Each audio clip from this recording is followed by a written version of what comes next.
Good morning. Today I will deliver lecture on central forces, lecture number 10. And in this lecture, I will discuss on central forces for the further discussion on Kepler's law for planetary motion. Okay. Now, first of all, we understand what is central forces. A force which is directed towards a fixed point. Any type of force which is directed towards a fixed point is called a central force. And the path described by the particle moving along the plane curve, right, under this central forces, जो central forces से काम हो रहा है, it is called central orbit, and the fixed point is known as the center of force. ठीक है, कोई भी फोर्स होगा अगर किसी फिक्स्ड पॉइंट की ओर अगर डायरेक्ट हमेशा डायरेक्ट कर रहा हो, यानी कि फिक्स्ड पॉइंट की तरफ काम कर रहा हो, ठीक है, तो वो कहलाएगा सेंट्रल फोर्स. और उस पार्टिकल के द्वारा जो पार्टिकल मूव कर रहा है ना, तो उसके कारण जो पाथ डिस्क्राइब होगा वो कहलाएगा, क्या कहलाएगा? सेंट्रल ऑर्बिट, है ना. जिसके कारण ये सेंट्रल फोर्स लग रहा है वो कहलाएगा सेंट्रल ऑर्बिट. और फिक्स्ड पॉइंट जिधर जिस ओर की सारा फोर्स काम कर रहा है वो कहलाएगा सेंटर ऑफ फोर्स. बस इतना ही चीज, ठीक है. अब आइए इसमें एक बेसिक थ्योरम है, and this theorem is a particle moves in a plane curve.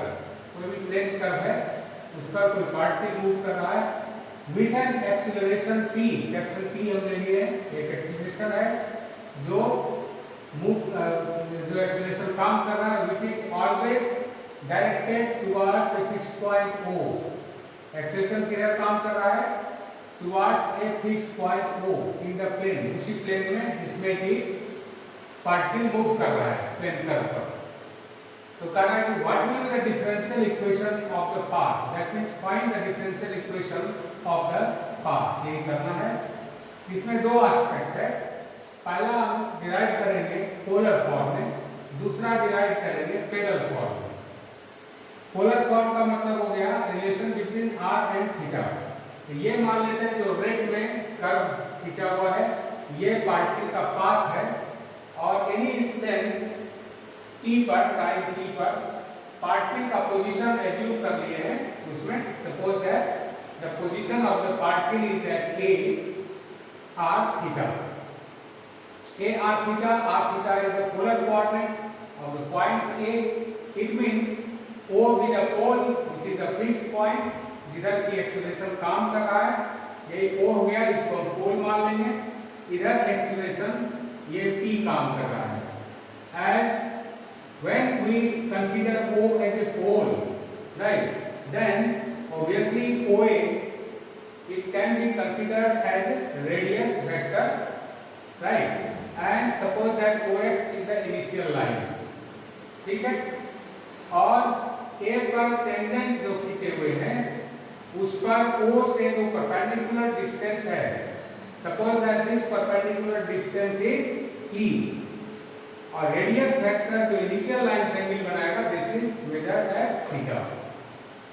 That means when A r theta, this be the position of a particle in any time t, and suppose O be the fixed point taken as the pole and the line OX as the initial line, then क्या दिया हुआ है इसमें? given that the acceleration is always directed towards the fixed point O, therefore T is directed towards O, है ना.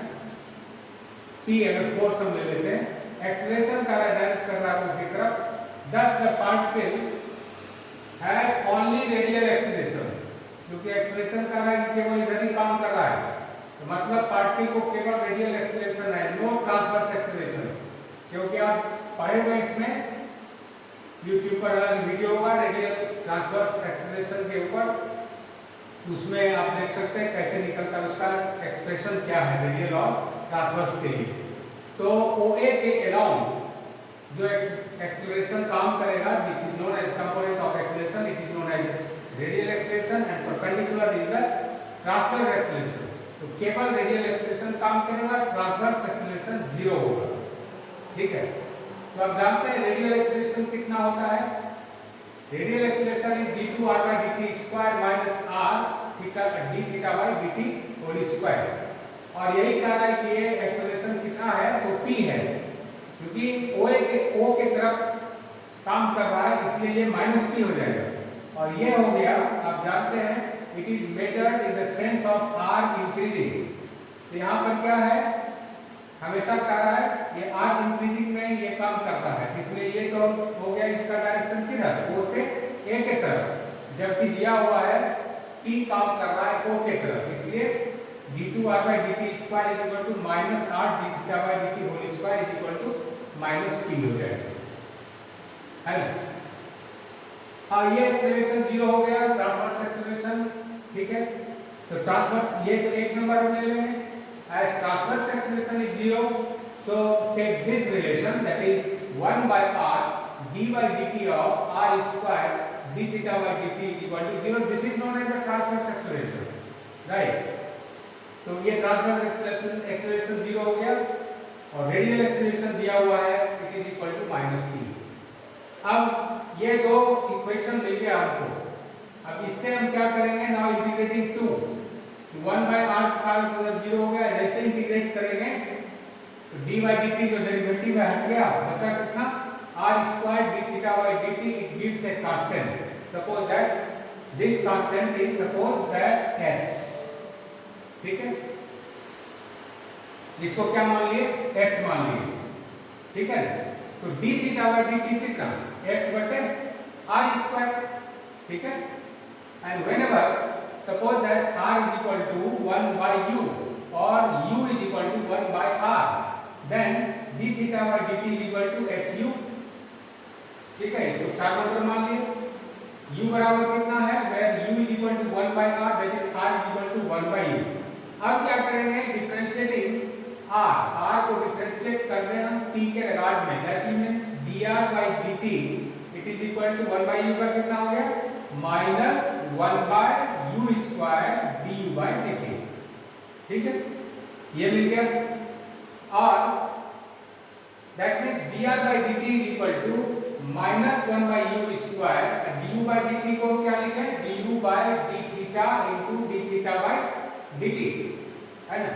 और d theta by dt बराबर कितना, देखिए निकाले, d theta by dt 4 number से hu स्क्वायर, तो d थीटा by dt कितना हो गया, देखिए ये d theta by dt is equal to hu square, so dr by dt is equal to minus 1 by u square du by d theta, और d theta by dt हो गया hu square, ठीक है। तो dr by dt बराबर कितना, u square cancel, that means minus of x du by d theta, ये dr by dt का रिलेशन मिल गया। नंबर 5, एक बार और इसका t के रिगार्ड में डिफरेंशिएशन कर दें, differentiating again with respect to t, then we get double derivative, that is d2r by dt square, it is d by dt of minus of x d by d theta, it is not a function of theta, so first of all differentiate this with regard to theta and then theta with regard to t, that means d2r by dt square is equal to minus of x d by d theta of du by d theta, because h is constant, so minus h outside the derivative, and then theta with regard to t, again d theta by dt is equal to xu square, right, so d2r by dt square is equal to minus of h square u square and d2u by d theta square, तो ये मिल गया relation कितना, d2r by dt square का, और ये relation मिल गया 5 में dr by dt का रिलेशन मिल गया। अब क्या करेंगे, 1 नंबर इक्वेशन, 4 नंबर और 6 नंबर से देखें क्या मिलता है। 1 नंबर में ये हो गया d2r by dt square equal to minus r of this equal to p। ये दोनों में मान रख देंगे, 4 में 5 होगा, है ना। हाँ 4 नंबर, ठीक है, 4 नंबर से d थीटा बाई dt, और 5 नंबर में ये मान रख दिए। तो अब देखिए क्या रिलेशन मिल गया, सबका मान रख दिए। d2r by dt स्क्वायर का वैल्यू हो गया माइनस ऑफ, ये हो गया कितना, 1 by u x square u to the power 4 is equal to minus p। किसका मान रखना है, देखिए 1 नंबर में, 1 नंबर में किसका वैल्यू रखना है, दिस r और d थीटा बाई dt का होल स्क्वायर। r का मान 1 बटे u और d थीटा बाई dt का hu स्क्वायर का whole square is equal to minus p। तो ये मान रख करके एक रिलेशन निकल जाएगा इससे, that is you get this relation and therefore d2u by d theta square plus u is equal to p divided by h square u square। Here capital P is, it is the acceleration towards the fixed point, ये ध्यान रखना चाहिए। और u क्या है, u is equal to 1 by r, and this is the required differential equation in polar form। polar form मतलब r theta, because u is a function of r and therefore it is the relation in r and theta, ठीक है। Therefore it is required differential equation in polar form। pedal form का मतलब होता है a relation in p and r, p perpendicular distance from origin to the tangent and r is the radius vector। इस दोनों के बीच का relation को कहते हैं pedal form। इसके निकालने के लिए ये pedal form हो गया। p with the length of perpendicular, suppose that from the pole, that is origin, to the tangent at a, therefore you know that from the calculus you know that this relation, मतलब ये relation वहाँ derive किया हुआ है differential calculus के section में YouTube पर, उससे आप निकाल सकते हैं 1 by p square equal to 1 by r square plus 1 by r to the power 4 and dr by d theta whole square। ये relation है ना, p और r theta के बीच relation। and whenever you put u is equal to 1 by r, then du by d theta is minus 1 by r square dr by d theta, and square of this, यहीं से value मिला था हमारे, du by d theta का whole square is equal to 1 by r to the power 4 and dr by d theta whole square. ये relation मिल जाएगा। That means you can put in place of this, that is du by d theta whole square, and whereas this is equal to u square, ठीक है। 1 by p square, that is this, therefore 1 by p square is equal to u square plus du by d theta का whole square, ये मिल जाएगा। p is the length of perpendicular, ये clear हो गया, from pole to the origin, from pole to the tangent at a, ये figure में आप क्लियर कर दीजिए। ये OM is the length of perpendicular which is p, and इस पर है a पर जो tangent खींचे हैं उस पर है, ठीक है। ये रिलेशन से मिला है और उसी फिगर से हम लोग काम करेंगे अभी। तो इसमें आ गया रिलेशन यहाँ तक, 10 we get this relation। अब क्या है, इसको दोनों साइड डिफरेंशिएट कर रहे हैं इस रिलेशन को विद रिगार्ड टू थीटा, है ना। तो क्या मिलेगा, 1 by p स्क्वायर का हो गया minus 2 by p cube and dp by d theta is equal to u square का 2u, फिर u का du by d थीटा, और du by d theta whole square का 2 times of du by d theta, और फिर du by d theta का theta का square, that is d2u by d theta square. ये मिल जाएगा रिलेशन, राइट। सब जगह से 2 हटा लीजिए, that is you get this, और राइट साइड में उस कॉमन पार्ट है, कॉमन ले लिए du by d theta, so you get u plus d2u by d theta whole square into du by d theta is equal to minus of 1 by p cube dt by d theta. ये relation मिल गया, ठीक है। अब value रख दीजिए, that is 1 by p cube dp by d theta is equal to, मान रख दिए यहाँ से इसका u plus d2u by d theta square, अभी निकाले थे relation u plus d2u by d theta square is equal to p divided by h square u square, जो लास्ट डिफरेंशियल इक्वेशन था उससे हम मान रख देंगे इसमें, ठीक है, यहाँ पर मान रख देंगे, then you get p divided by h square u square and du by d theta, ठीक है. So minus 1 by pq dp by d theta is equal to p divided by h square and u square is equal to r square. It's 1 by u square means r square because r is equal to 1 by u. And you know that du by d theta, ये relation निकाले थे, that is minus of 1 by r square dr by d theta. तो in all देखिए क्या मिलता है यहाँ पर, that is minus minus sign हट गया, r स्क्वायर कैंसिल हो गया, तो बचा क्या 1 by pq dp by dr, d theta. That means final result is derivative of p with regard to r, that is dp by dr is equal to p divided by h square. Or you can write h square by pq is dp by dr is equal to p, and this is the differential equation of the particle, differential equation of the motion, है ना, in pedal form. तो ये दो relation बहुत important है. Next time आ जाए इसमें एक डिफरेंशियल, कुछ डिफरेंशियल डिस्कस कर लें, उसके बाद फिर से चलेंगे. एंगुलर वेलोसिटी, ये क्या है, जो कैप्लर्स लॉ में पढ़े हैं कि इक्वल इंटरवल ऑफ टाइम में इक्वल एरिया बनाएगा. यहाँ पर क्या है कि अगर कोई पार्टिकल किसी प्लेन कर्व पर मूव कर रहा हो तो rate of change of area traced out by the radius vector, तो उस पाथ पर जो पोल, जो रेडियस वेक्टर के द्वारा जो रेट ऑफ चेंज ऑफ या रेट, क्या बोले उसको, rate of change of the area swept out, ठीक है, by the radius vector joining the particle to the centre of force, ठीक है, it is called the areal velocity. तो जितना एरिया जितने टाइम में बना रहा है वही हो गया रेट, यही मिल जाएगा, वहां से एरियल वेलोसिटी मिलता है. सिंपल है, एक थ्योरम इस पर है.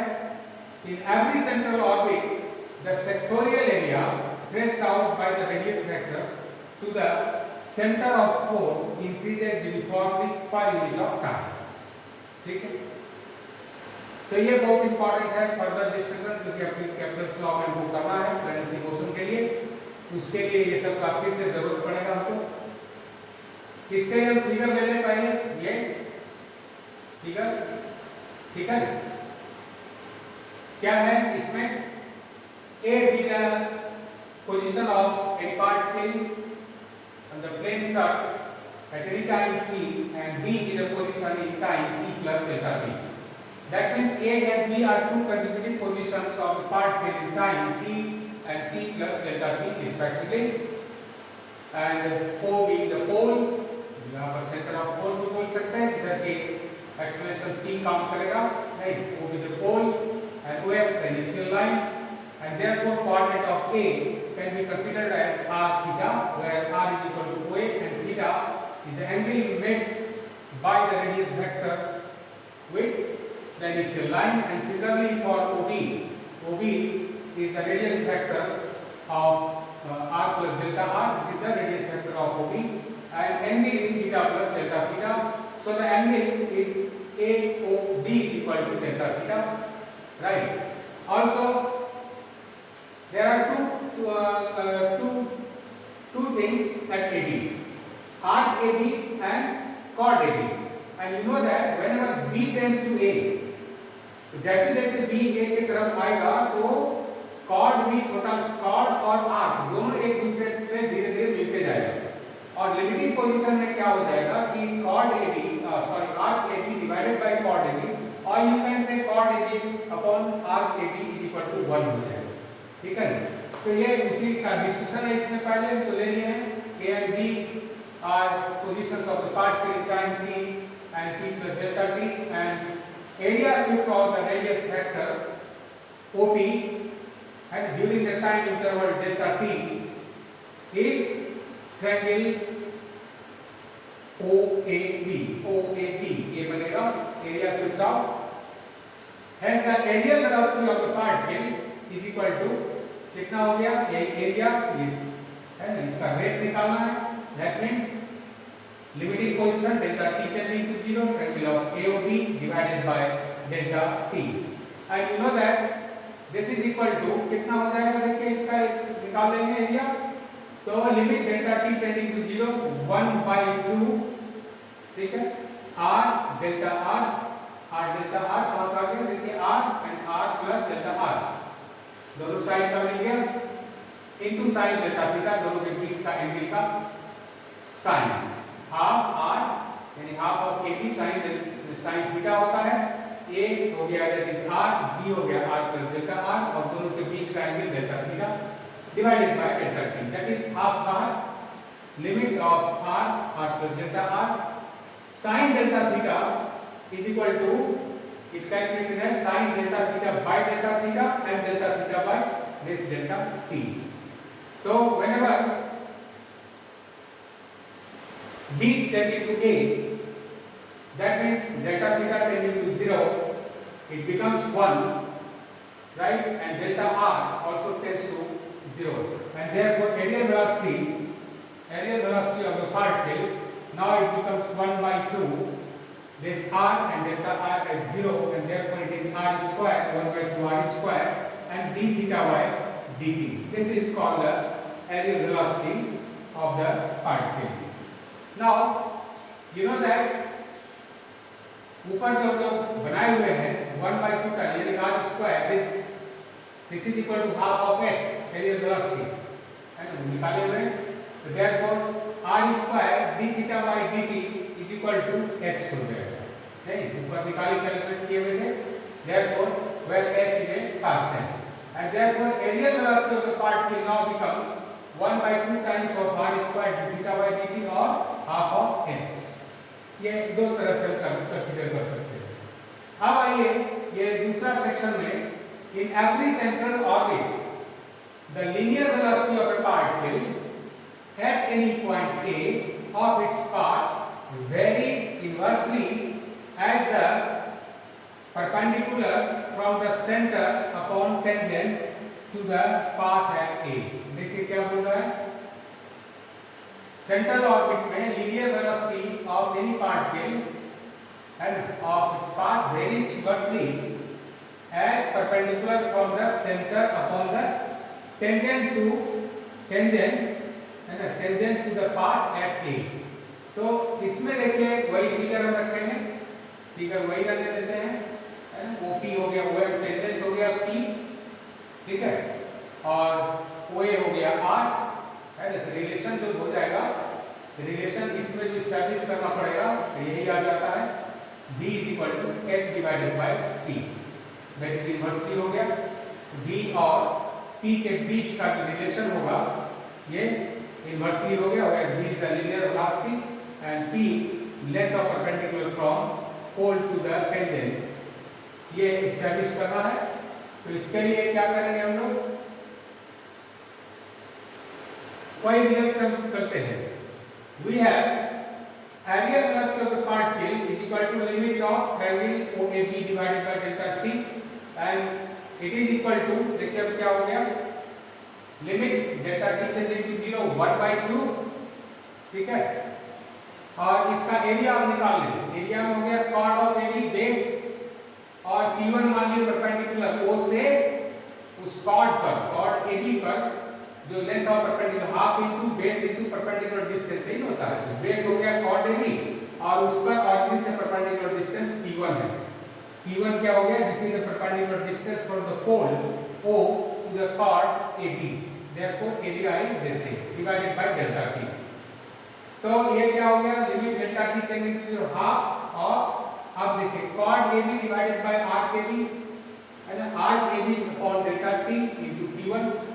अब क्या है, in the limiting case whenever delta t tending to 0, that means B tending to A, that means arc of AB this tends to chord AB, that means arc AB divided by chord AB is equal to 1, और जो perpendicular P1 distance है वो बन जाएगा P, length of perpendicular, नहीं, ये P1 किस पर है, कॉर्ड पर, कॉर्ड क्या बन जाएगा, कॉर्ड बिकम्स टेंजेंट, d जैसे जैसे a की तरफ आएगा, ठीक है, और लिमिटिंग पोजीशन में तो क्या हो जाएगा, a पर टेंजेंट बन जाएगा, मतलब जो लेंथ ऑफ परपेंडिकुलर p1 है वो p बन जाएगा। नहीं, और एज्यूम कर लेते हैं arc AB is equal to delta S, मतलब फ्रॉम एनी फिक्स्ड पॉइंट, अगर आर्क मान लेते हैं कोई फिक्स्ड पॉइंट ले लेते हैं, suppose that T is a fixed point on the path, तो T से A तक का arc S, TB is equal to arc S plus delta S, arc AB बराबर ये डेल्टा S निकाल सकते हैं।